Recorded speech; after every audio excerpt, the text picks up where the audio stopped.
네, 안녕하세요. 좋은 땅과 좋은 정보를 드리는 꿀땅입니다. 이번에 보여드릴 영상은 요즘 가장 핫한 이슈로 다가온 농지연금에 대해서 얘기해 보려고 합니다.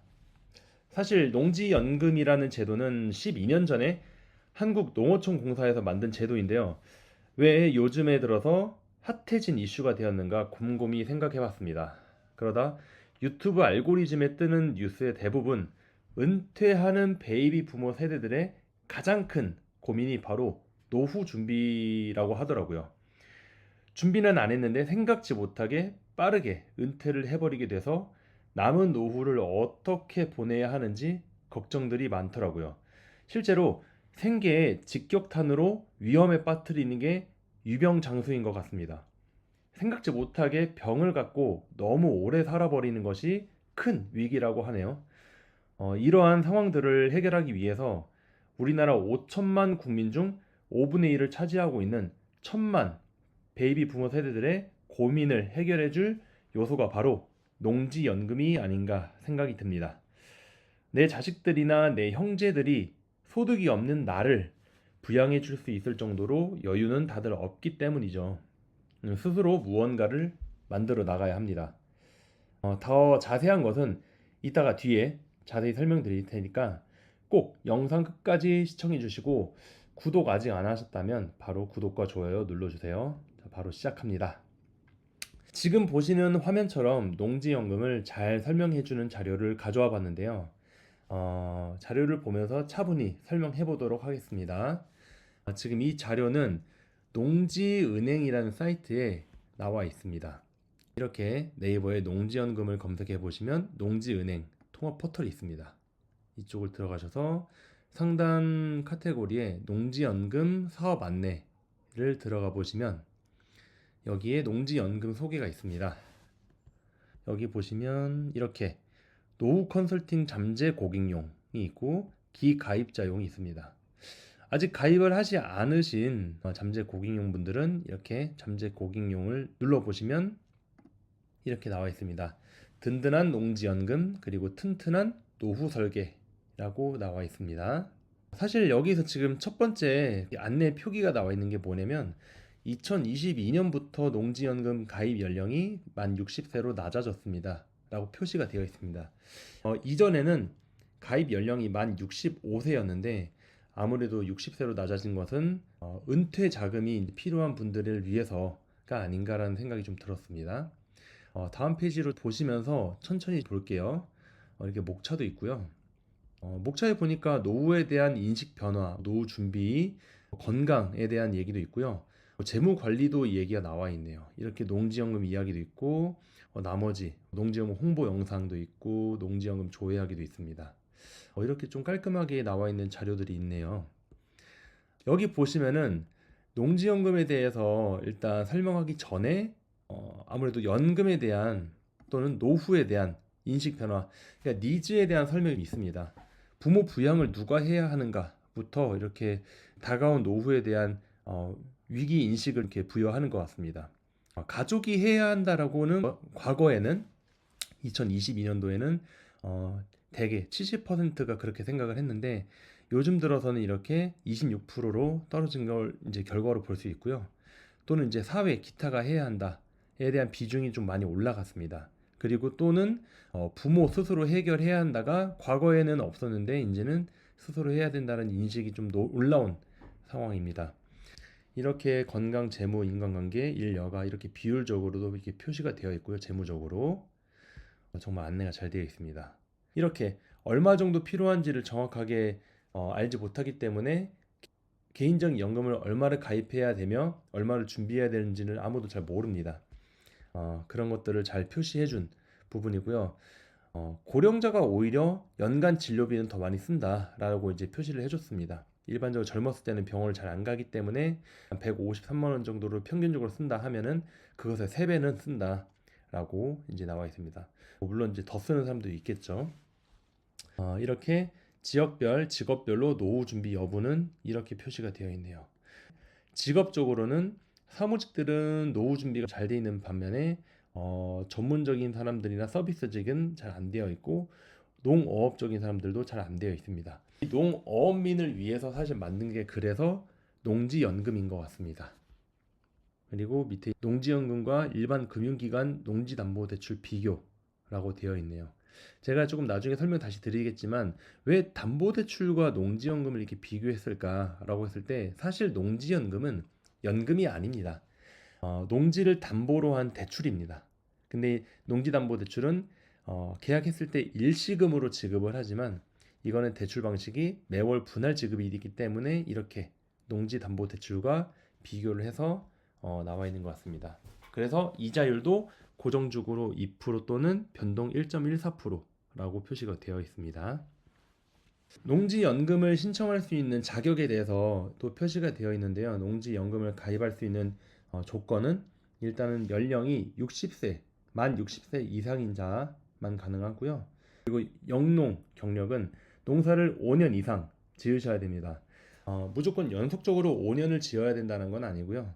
과거에 내가 1년 지었다가 1년 쉬었다가 2년 졌다가 다시 3년 쉬었다가 이렇게 해가지고 총 5년 이상을 지었다 하면은 영농 경력 5년 이상으로 인정이 됩니다. 그리고 농지 조건에 대해서 여기서도 표시가 되어 있는데요. 대상 농지, 그러니까 담보 농지죠. 이 담보 농지에 대한 기본 조건은 실제 영농에 이용되고 있는 농지, 그러니까 지금 농사가 이루어지고 있는 농지여야 합니다. 그리고 지목, 토지 이용 계획원에 따른 공부상 지목이 전, 답, 과수원만 가능합니다.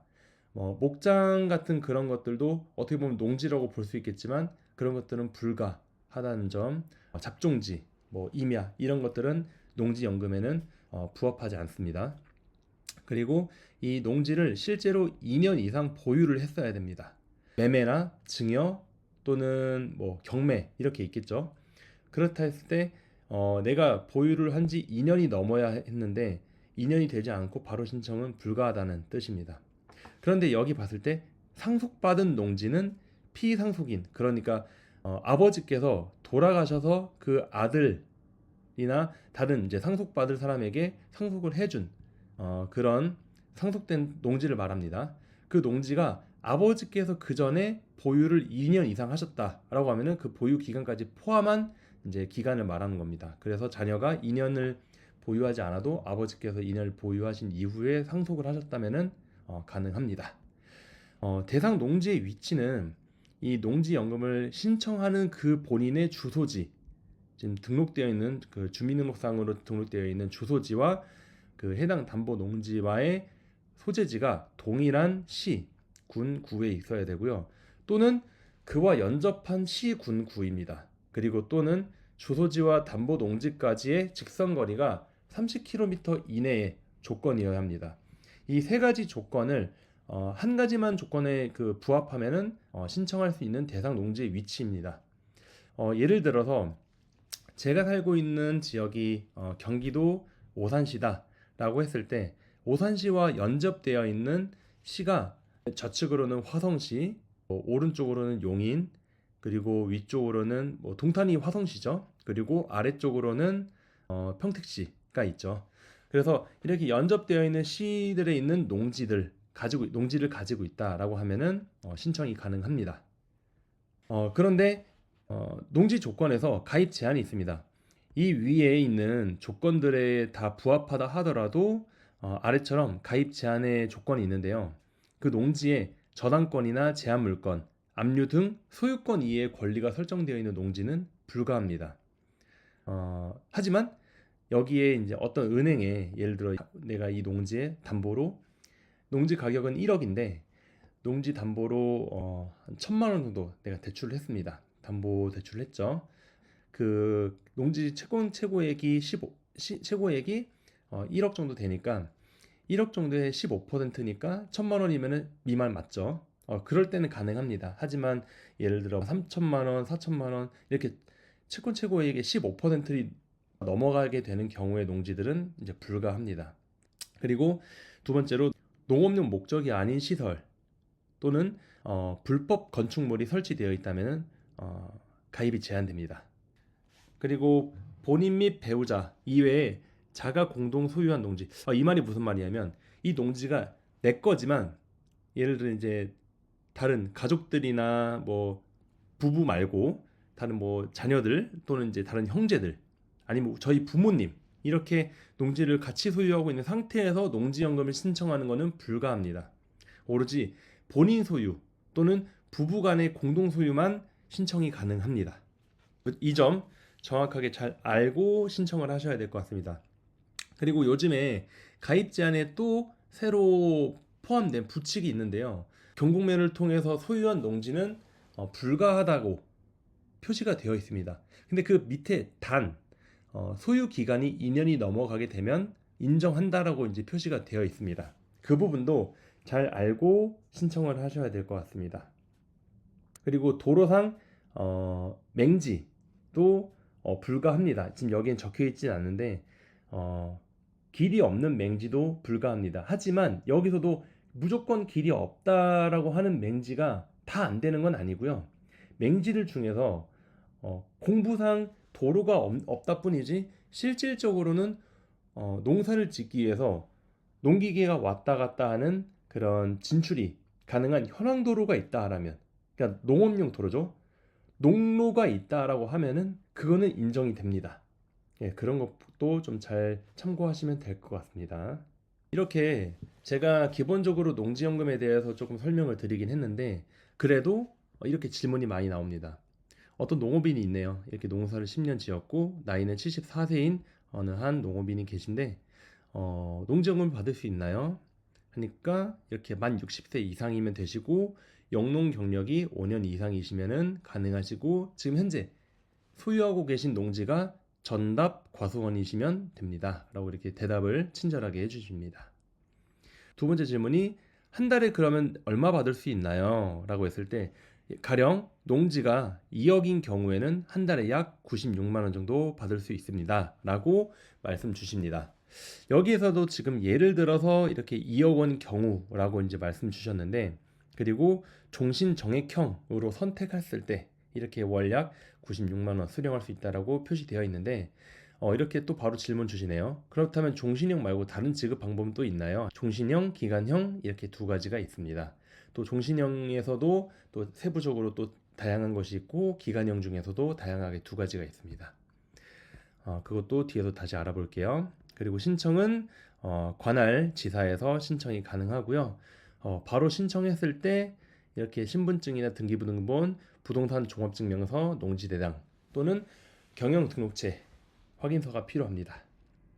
그리고 언제부터 지급받을 수 있는지는 연금 지급일은 매달 15일이고 지원약정 및 근저당권 설정을 한 다음에 지급이 됩니다. 여기서 말한 근저당권 설정은 농지연금에서 그러니까 농지은행에서 농지연금을 설정할 그 해당 농지에 대해서 이렇게 대출하는 상품이기 때문에 근저당권을 설정을 하는 겁니다. 제가 아까 말씀드렸던 것처럼 내 농지연금은 과연 얼마일까? 농지 가격이 다양하지 않습니까? 뭐 1억짜리도 있고요. 뭐 최대 뭐 여기서 표시되어 있는 건 6억이라는데 뭐 10억이 넘는 것도 있고 뭐 어떤 농지는 아주 커서 뭐 20억, 30억이 되는 경우도 있지만 여기서 표시된 건 6억이지만 실제로는 이렇게 월 수령액이 204만 원이 아니라 최대 월 300만 원까지가 최대 맥시멈 수령할 수 있는 금액입니다. 그래서 지금 봤을 때 3억 원이면 102만 원, 6억 원이었을 때 204만 원, 뭐 60세 기준입니다. 그렇다면 비례로 9억 원일 때 306만 원 정도가 되겠죠. 근데 아까 맥시멈 300만 원이니까 9억 원일 때 계산하기 좋게 300만 원이다 라고 좀 쉽게 이해하시면 될 것 같습니다. 여기서 무조건 나이는 60세에 개시했을 때입니다. 이렇게 종신형으로 월 지급금은 이렇게 시작이 되고요. 이건 역시 공시가 기준의 6억 원이라는 얘기고요. 만약에 감정가라고 했을 때 이 공시가의 기준의 90%를 지급한다고 생각하시면 됩니다. 조금 어려울 수도 있는데 공시가가 예를 들어 6억이고 감정가는 또 6억이 아니라 조금 더 높을 수도 있습니다. 아니면 또는 비슷할 수도 있고 그렇습니다. 대개 감정가랑 공시가랑 좀 비슷한 경우가 많은데요. 농지는 도시 지역에 가까울수록 감정가가 되게 높은 경우가 많습니다. 그 이유는 도시 개발 때문에 인한 그런 낙수 효과로 농지들이 개발되는 경우가 많기 때문에 감정가가 좀 높은 경우가 많더라고요. 그래서 도시지 주변에 있는 농지들을 이제 가지고 계시다면은 공시가 기준보다는 감정가 기준으로 평가받아서 이렇게 농지연금을 신청하는 게 더 이득이라고 생각이 듭니다. 자, 아무튼 이렇게 종신형으로 6억, 3억 이렇게 100만 원, 200만 원이라 기준했을 때 60세 기준으로 저희는 이렇게 받을 수 있다라는 거 좀 염두에 두시면 될 것 같습니다. 그리고 수시 인출형이라는 것도 있는데요. 이것도 또한 종신형입니다. 내가 종신형이라는 거는 마칠 종자에 몸 신자를 써가지고 죽을 때까지 받을 수 있다라는 연금 상품인데요. 이렇게 60세 기준으로 수시 인출형을 했을 때 농지 가격이 6억 원이다 하면은 1억 4,700만 원. 그러니까 농지 가격의 약 30% 정도를 일시적으로 바로 이렇게 대출해주고 종신연금은 144만 원을 받을 수 있다는 겁니다. 자, 여기서 다들 의문입니다. 그렇다면 종신형으로 하는 게 좋을까요? 아니면 종신형인데 수시 인출형으로 하는 게 좋을까요? 이거는 또 상황에 따라 좀 다른 것 같은데요. 만약에 그때 상황에 맞춰서 내가 그냥 월 생활비가 좀 많이 필요하다라고 하시는 분들은 종신형으로 정액형으로 하시는 게 좋고요. 그리고 나는 좀 다른데 또 투자할 생각이 있다. 또는 내가 농지연금을 다른 농지연금을 위해서 내가 이제 또 농지를 더 사고 싶다. 아니면 다른데 또 투자를 하고 싶다라고 해서 목돈이 필요하신 분들은 이렇게 수시 인출형을 통해서 이렇게 미리 당겨받고 진행을 하시는 게 좋을 것 같습니다. 어떤 형태의 농지연금이 맞는지 이렇게 지금 표로 나와 있는데요. 사망시까지 안정적으로 받고 싶은가 했을 때 종신형인 그렇다. 아니다. 나는 일정한 기간만 받고 싶다 했을 때는 아니다. 오른쪽으로. 그러면 이제 목돈이 필요한 것처럼 아까 제가 말씀드린 수시 인출형이면은 이쪽으로 가고 그렇지 않은 경우에는 뭐 초반에 많이 받을 거냐 아니면은 난 일정하게 받을 거냐 했을 때 전후 후박형과 종신 정액형이 있습니다. 그리고 아까 다시 돌아가서 내가 기간적으로 받고 싶다 했을 때는 농지를 공사에다가 그렇다면 매도할 의사가 있냐 반대로 또 했을 땐 매도하고 싶다 하면은 경영 이양형이 있고요. 매도할 의사는 없고 나는 그냥 내가 미리 받고 나중에 다시 다 갚겠다라고 했을 때는 기간 정액형이 있습니다. 그래서 아래에 있는 것처럼 종신형과 기간형을 이렇게 수시 인출형, 전후 후박형, 종신 정액형, 경영 이양형, 기간 정액형으로 나뉩니다. 뒤로 갈수록 점점 이제 준비 구비 서류 같은 것도 다 나와 있고요. 상담 정보 입력하면 전화 상담 해주시고요. 서류 접수해서 심사만 받으시면은 바로 승인받고 계약 체결하시는 겁니다. 되게 간단하죠? 그렇다면은 이제 조금 더 질문을 좀 더 세밀하게 해볼게요. 농지 가격과 연금액은 어떻게 결정되나요? 네, 아까 앞에서 농지 연금이 어떻게 결정되는지 간단하게 나왔지만 공시가의 100%, 감정평가액의 90%라고 생각하면 됩니다. 감정평가액이 여기서 조금 얘기가 나오는 게 제가 다음 영상에서 또 다룰 거지만 일반 매매를 통한 감정가액이 있고요. 그리고 경매를 통한 법사가가 있고요. 그리고 농지은행에서 정하는 감정가가 다 다릅니다. 이 감정가라는 게 왜 다를까라고 하면은 역시나 사람이 하는 거기 때문에 그때그때 그리고 시기에 따라서 평가되는 금액이 다르기 때문에 감정평가액은 좀 소폭 차이가 있을 수 있습니다. 하지만 감정평가액이 아주 크게 차이 나지는 않을 겁니다. 그 이유가 감정평가사들은 본인의 라이센스를 달고 이렇게 평가를 하는 거기 때문에 아무렇게나 감정평가를 하지 않습니다. 그래서 감정평가액이 여기는 좀 높다 여긴 낮다 그 차액은 크지 않을 거기 때문에 크게 걱정하지 않으셔도 될 것 같고요. 이렇게 유형에 따라서 농지 가격에 따라서 최대 월 300만 원 농지가 뭐 몇만 평 된다 하더라도 월 300만 원이 최대라는 점 그리고 연금을 가입한 다음에 농지 가격이 변동되면 어떻게 해야 하나요?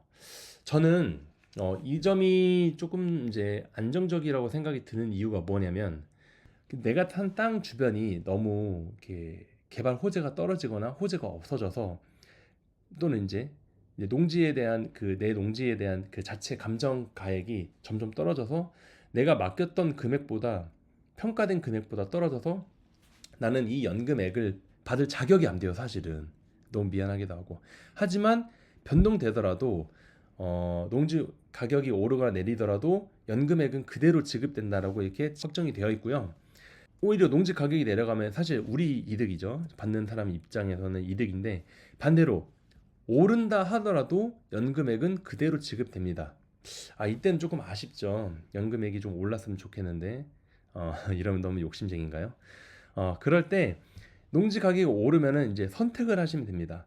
소폭 올랐다 하면은 내가 받는 금액과 비슷하다면 사실은 그대로 가져가시면 되지만 만약에 내가 받은 지 예를 들어 한 5년 좀 안 됐는데 농지 가격은 2배로 올랐습니다.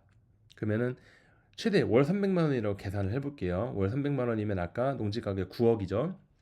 농지 가격이 오르게 됐을 때 계산하기 쉽게 농지 가격은 10억이고 10단위로 했을 때 10억이고 월 300만 원씩 받는다 했을 때 1년에 받는 금액은 월 300만 원씩 해서 3,600만 원을 받습니다. 근데 5년 정도 지났는데 농지 연금을 받은 금액은 총 1억 8천만 원 정도를 받았을 겁니다. 근데 농지 가격이 원래 10억이었는데 2배를 뛰어서 20억이 됐습니다.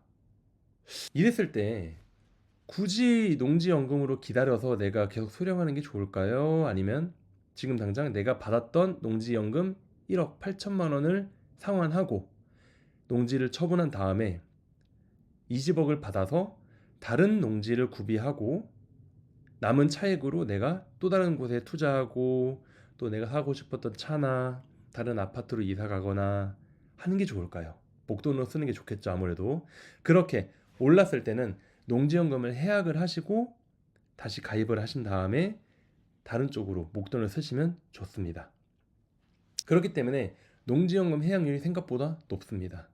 자, 그리고 배우자 승계는 어떻게 해야 되나요? 가입자가 사망 후에 6개월 이내에 승계받을 배우자가 소유권 이전 및 연금 채무 임수 약정을 하면은 배우자에게 연금이 승계됩니다. 사실 이거는 대출을 그대로 이어받는 거라고 생각하시면 될 것 같아요. 뭐 이자가 줄거나 그러진 않을 테지만 그냥 그대로 대출을 승계해 주는 거라고 생각하시면 되실 것 같습니다. 배우자는 또 이때 조건이 55세 이상이셔야 되고요.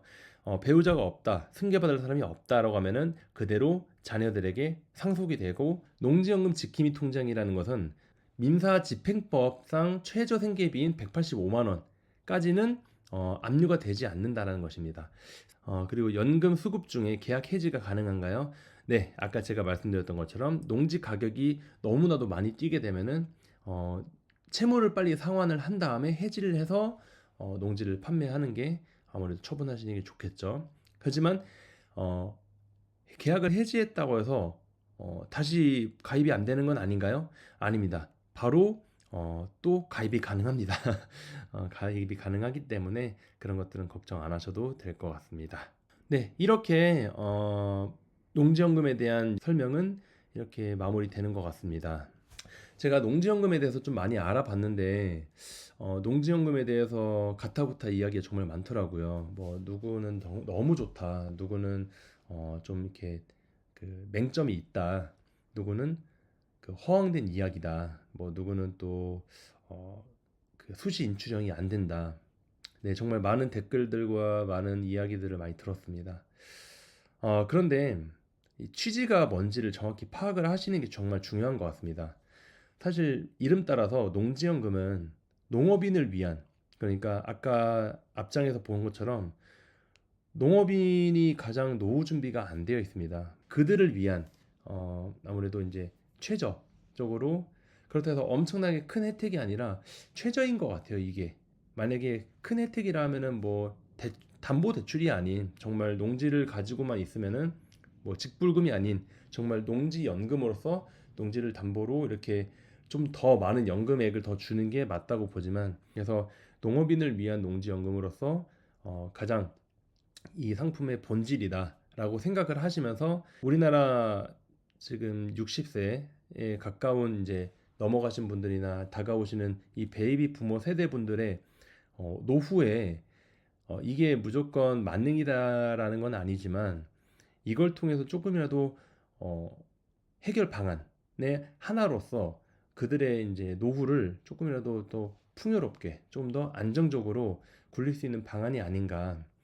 이렇게 갑작스럽게 많은 인구들, 노인이 많아지는 그런 우리 대한민국 안에서 농지연금이 됐든 주택연금이 됐든 또는 산지연금, 이런 연금을 제도를 통해서 조금 더 경제가 더 활발하게 돌아가고 투자가 돌아가고 그로 인해서 또 좀 더 안정적인 대한민국이 되었으면 하는 바람에서 이렇게 농지연금이라는 상품을 많이 알아보게 됐는데요.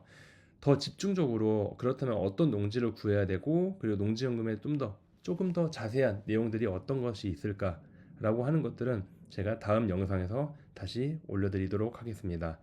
오늘은 이렇게 농지연금에 대해서 설명드렸는데요. 많은 이들에게 이 농지연금을 통해서 도움이 많이 되셨으면 좋겠습니다. 오늘은 여기까지 하겠습니다. 감사합니다.